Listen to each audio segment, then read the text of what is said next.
Hey guys, so I headed up to feed the chickens. Sounds like someone just laid an egg. Yesterday I mentioned chicken scraps that I give the chickens, and so let me just show you. So I'm just bringing out some leftovers from the fridge that didn't get eaten. We've got eggs, we've got a little butt end of some bread that's stale. There's some potatoes and a chunk of like a beef noodle casserole. So I'm going to use this as the offering to appease the rooster while I run inside and get the bowl. No, I have not done the whole domination thing yet. I got to put you down for a second. Love their scraps. So I got some questions on what kind of food we feed the chickens, the grain type of food. And basically, I have to open this new bag, but it is called Country Life Feeds Organic Poultry Feed. Our Costco has it. I don't think that's normal. I think maybe because we live in the area we live in with a little bit more of a agricultural community, because our old Costco never had it. And I've been to plenty of other Costcos and I've never seen it. So you can look, but anyway, that's the brand. Maybe you can get it online. I'm not sure. I am looking for organic. I'm also looking for soy-free, which this is not. So I would prefer to have soy-free. We don't eat soy, and I would rather chickens who are laying eggs that we eat not eat soy either. There's a whole bunch of science behind that. I can get into it later.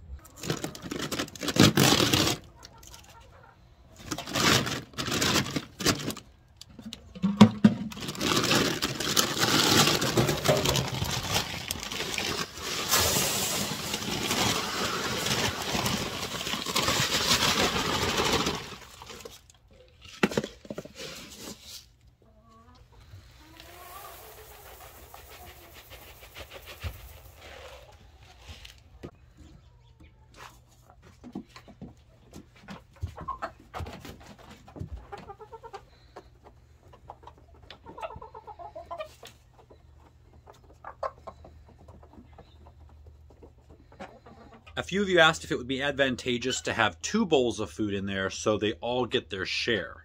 I haven't seen any type of bullying away from the bowl. They seem to all get in there, and they do leave the bowl where it's not completely empty, so they can come back for a little while after that if they haven't gotten any food to get food. So I'm not really worried about that right now. All of the chickens seem to be really well behaved. Oh, I forgot my bowl. Oh, let's check on the eggs. We got 2 this morning. Pink one and a blue one. We've been getting about 5 eggs a day, so out of 14 hens. That's pretty good for winter. Winter, they slow down their production when there's less light. When we had 3 hens at our old house in the winter, we would rarely get an egg almost at all for a month or 2. Some of you also asked where we got this cool egg basket. And Emily said it was either Hobby Lobby or Home Goods. Oh, and by the way, I smell some bread baking in the oven. 11 minutes left. While we're waiting for the bread, I'm going to show you something I've been working on, or adding to. It's hard to see from here. This is my master plan for the whole property. And it's just a bunch of graph paper taped together, about 6 feet long. But right now, so this is the vegetable garden with the beds. The 3 new beds will be going in. This is the walls I'm working on now on this side of this path. And so I'm planning out the orchard, which is going to be on this side. It looks like I'm going to be able to fit about 9 to 10 trees here. And those will be things like, peaches, plums, nectarines, pears. The apples I'm going to be growing on espaliers on the wall of our house behind the vegetable garden. The citrus trees I'm going to be growing down by the fence in the Mediterranean garden. Oh, let me scoot back here. If you watched on Next Level Gardening, I did this basket of amaryllis, and I don't know, they're kind of cool, but I don't know if it's because I paid $7 and normally they're $14 each, but they're not fully opening and they look dry. And you can't water them because they're coated in wax. So I would give this project a 7 out of 10. All right, we've got 4.5 minutes till the bread. So while we're waiting, I'm gonna take you outside. You just saw it on paper. I'm gonna show you now in real life what I'm talking about. So after building this wall with you guys the other day, I now have to dismantle part of it. The English garden is gonna be coming to the beginning of this wall, kind of. There's gonna be a hedge going up, and in the middle of this wall, there's gonna be a path going straight up, pretty much all the way to that pine tree right there. And then in a wedge shape on the right side of that path, probably where that shed is, straight down this way, and then diagonally to this tree that's going to be leaving. So this big triangle here is going to be the orchard. And then the orchard will continue with some fruit trees just in a line, kind of a curving line around that tree, all the way over to where you see that brush over there. So I've got to basically cut the middle out of here, and then there'll be a stairway going up, and then the path will continue up through there. For some reason, I was thinking that this first section of wall that's going to be right here was the one where the path was going to go. But looking back at my plans, nope. But that's the great thing about these dry stacked stones, is you can just take them apart and reconfigure them, and it's not that difficult to do, other than the sheer weight of it. 45 seconds.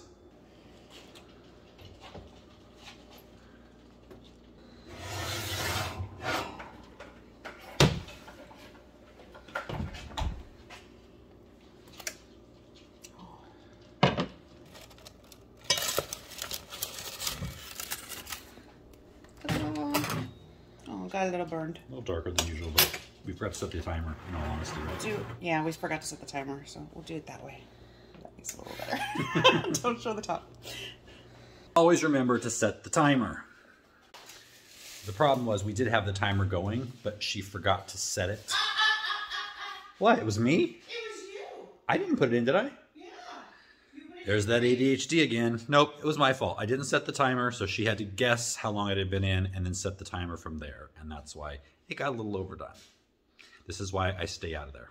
Okay, something really funny just happened. This will tell you how kind of in my own little world I am. I mean, with ADHD, you are hyper-focused, and that helps with everything I'm doing here. But when there's things going on outside of that focus, you tend not to even realize it. So I was filming the chickens this morning, and I was showing the footage to Emily, and she looked and she said, "Hey, the dumpster's here." I hadn't even realized that at some point this morning, the dumpster had arrived. I don't even know if it was here when I drove back from taking Noah to school. Anyway, the dumpster's here, which is great because we were hoping it would arrive this morning. We've got all that stuff from the garage to put in there, and it's supposed to rain a lot tomorrow. So we were really hoping that we'd have time today to do it so it didn't get soggy, and then we have to put a bunch of wet stuff in there. So we're going to head over there and do that, and then we are going to the DMV. Yes. I've never been to this one. We have an appointment, so hopefully it won't be too long. But then I'm going to take you guys with me. We are going to one of my favorite nurseries around here. It's actually a drive-through nursery. I'd never seen one before this one. So I'm going to take you along and show you how cool it is, and we'll see what we bring home. I'm sure it'll be something. All right, the pile is pretty much gone. The dumpster is full. And then we just have all the cardboard boxes that everything was in to rip up and recycle. But we're gonna let them sit out in the rain because it's much easier to rip up soggy boxes. Now we get to go to the DMV. Wow, that was the fastest DMV trip ever. What was that, 15 minutes at the most? At most, yeah. Really nice lady too. So now we're going to the nursery. So we couldn't be in the vicinity of our favorite Italian restaurant and not go there for lunch. So we're gonna take a detour, and then we're gonna go to the drive-through nursery. And they've got olive trees and Italian cypress and lavender and really good food too. All right, what are you getting? Spaghetti carbonara with chicken. I'm gonna actually get the same thing this time. Usually I get the stuffed shells, but that sounds really good. Yum, it looks so good.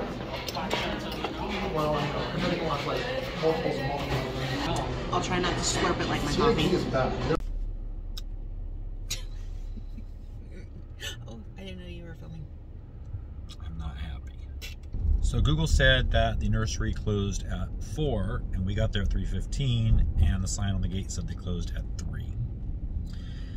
So that's a bummer. We're going to another nursery though. That's not as good. But you guys will have to take a rain check on that drive-through nursery. We will be going back there because that's where I'm getting all of my big trees to plant this spring. Oh, in the tropical garden and continue for half a mile. In the tropical garden and in the cottage garden. So we're gonna go to this next nursery and see if they've got, see what kind of bare root selection they have, roses, fruit trees, things like that, because it's bare root planting time.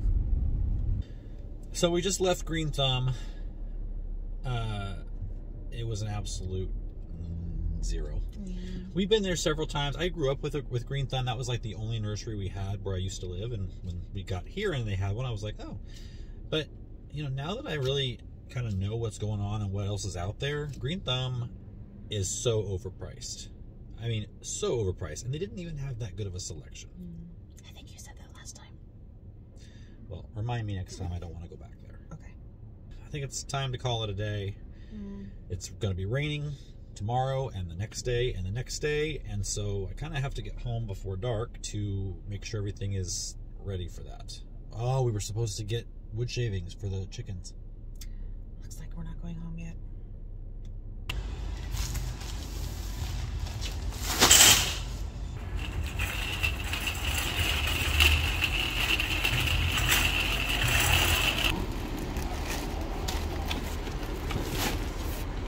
All right, it wasn't a total loss. We stopped by Lowe's on the way home and checked the clearance. I got all these dianthus for $1 each, 8 of those, and I got 2 big blue salvias for 50% off, which made them about 12 bucks each. So we salvaged the day.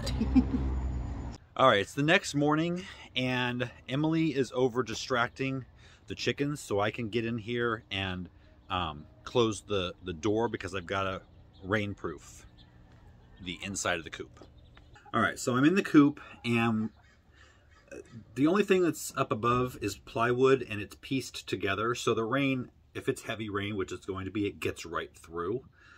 So I've got a tarp to put in here. I can't put it above this wire because there's too many pieces of wood to, you know, have to work around with the tarp. So on this side, I'm just going to put it kind of slanted down, so when the rain does come through the wire and hit the tarp, at least it runs to the edge. And then I'm going to be putting all new, wood shavings because these are a little bit damp. Now the roof of the actual coop is tongue and groove together, so it doesn't leak as much. But I'm going to put another tarp where the plywood will eventually go, just to have some of the runoff go down behind the coop. That should keep them dry throughout the next 3 days. We've got 100% rain today for half the day, so that really should be a lot of rain. And then I think tomorrow it's about 70%, and then Monday is another 100% chance of rain.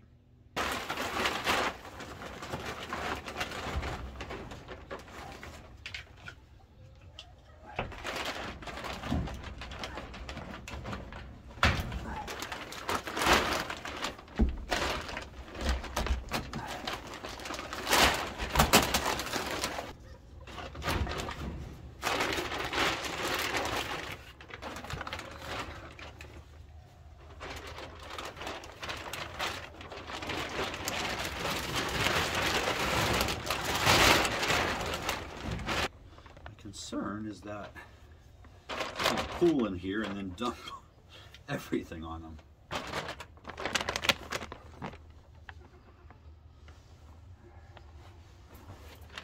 That's my worry. Well, we can try that and see how it goes today, and then reevaluate after the first storm.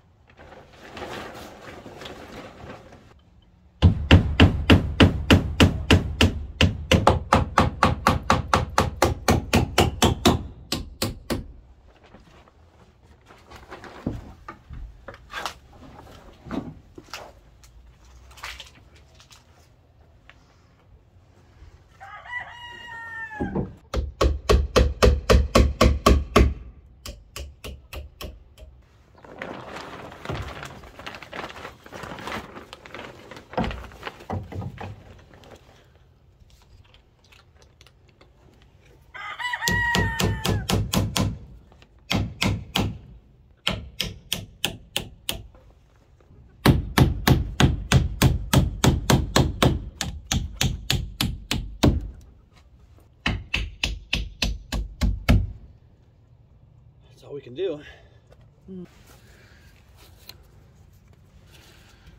Pretty. Okay.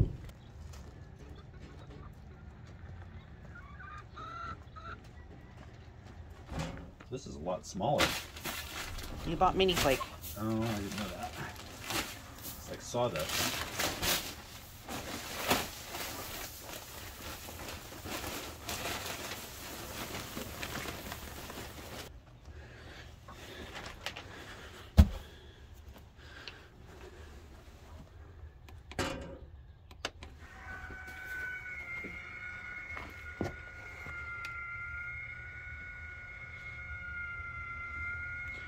Oh, look who's the first one. Oh.